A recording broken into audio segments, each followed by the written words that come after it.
Lecture 10 Materialism in Medicine, page number 86 to 88.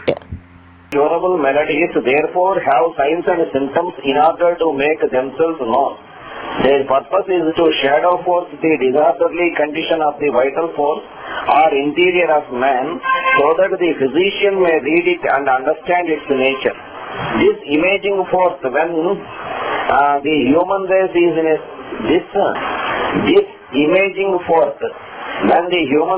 in a state of ignorance or materialism, is like seeds sown upon stony ground. There is no man to understand them, to apprehend their meaning. The images of sickness are continually being formed, and only wait for a man intelligent enough to observe them, to understand their meaning, to translate them, and it is impossible for men by the doctrines of homeopathy to become wise and intelligent enough to be conversant with these signs. దాన్ని పరిస్థితి చేయలేని వాడికి ఆ stone మీద వర్షం పడినట్టుగానే ఉంటుంది, వాడికి అదేం తెలియదు. కాన్స్టిట్యూషన్ ఎన్ని టైమ్స్ ప్రొడ్యూస్ చేసిన. In this paragraph, we also see Hahnemann's recognition of divine providence.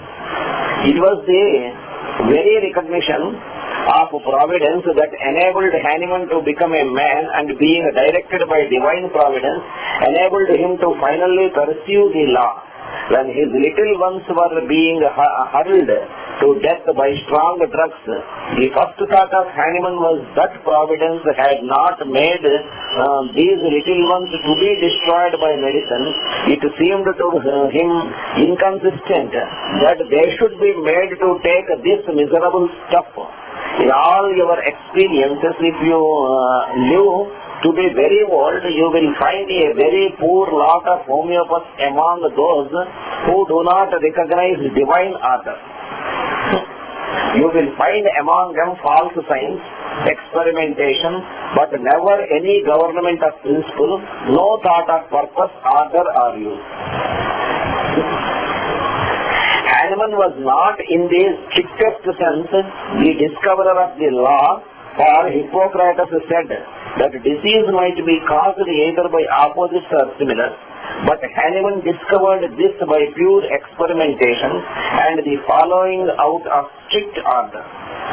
After reading it up, he found corroboration of the principles he had discovered, and he followed along the line, growing wiser and stronger, until he formulated the code, which is so simple and yet so complete.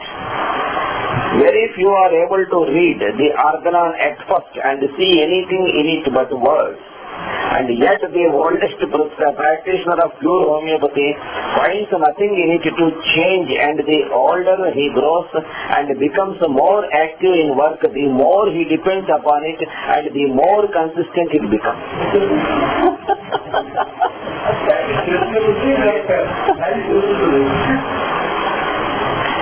I never go over it without discovering some new thought in harmony with the general teaching.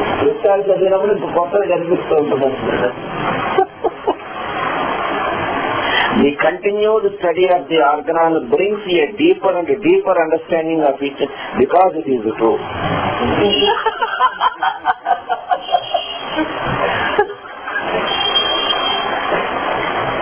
In the 15th paragraph, another thought comes up, which still further shows the unit of government which we have dwelt upon so much in past lectures.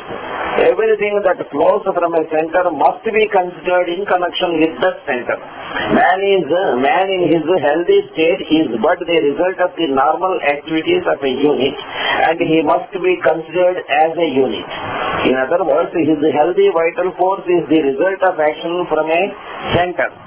On the other hand, when man becomes diseased in his disordered or diseased state, he is still a unit and has to be considered collectively.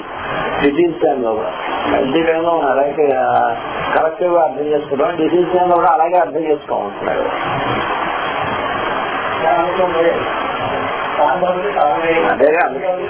అందుకే వహిస్తున్నాడు. It is not to be considered that this physiological action produces his morbid actions, but that his morbid actions so completely dominate him that he is one morbid state. That is again illustrated when he is dominated by the action of a drug. When a drug instead of a disease process possesses him, then we see a morbid state, but it is still a unit of action. There are three different subjects forming a union of study. The study of man in his natural state, the study of man in his sixth state from natural order, and the study of man in his sixth state from artificial disorder.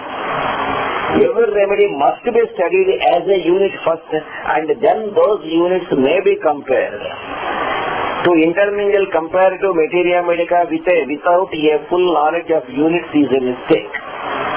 పూర్తిగా drug చదవకుండా drug మీద hold కాకుండా సగం చదివి compare చేసుకోవడం అనేది పోతుంది. This I have found out by experience in my earlier teaching. I have taught much comparative materia medica, thinking that a wise course to pursue, but have since abandoned that plan and now study every remedy as a unit, just as I advise the study of each disease as a unit. When one remedy is fully mastered or one disease is fully mastered, then you are ready to compare. First of all, think of measles as measles and whooping cough as whooping cough. And when you come to the chronic diseases, ascertain all the things that have been observed in syphilis and all the symptoms that have been observed in psychosis and all those that have been observed in SORA. You are then prepared to enter the study of the materia medica and see the relationship of some remedies to the acute miasms and the relationship of other remedies to the chronic miasms. You will see particularly the image of measles in some remedies, the image of whooping cough in others, and the image of SORA, syphilis and psychosis in others. Then you are ready to proceed with that, with what may be called individualization, because these are the most general, and from these we go into particulars and then into comparison. This is the classical way to proceed, and when it is followed, the physician becomes wise and intelligent and can apply the materia medica with wonderful precision. Such was Hahnemann's method.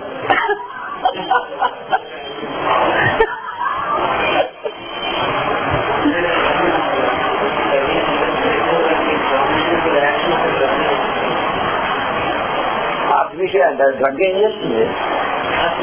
similar artificial disease in produce and dominate natural disease. అందుకే మూడు states అని ఇచ్చినారు. అందుకే first healthy state, తర్వాత natural disease,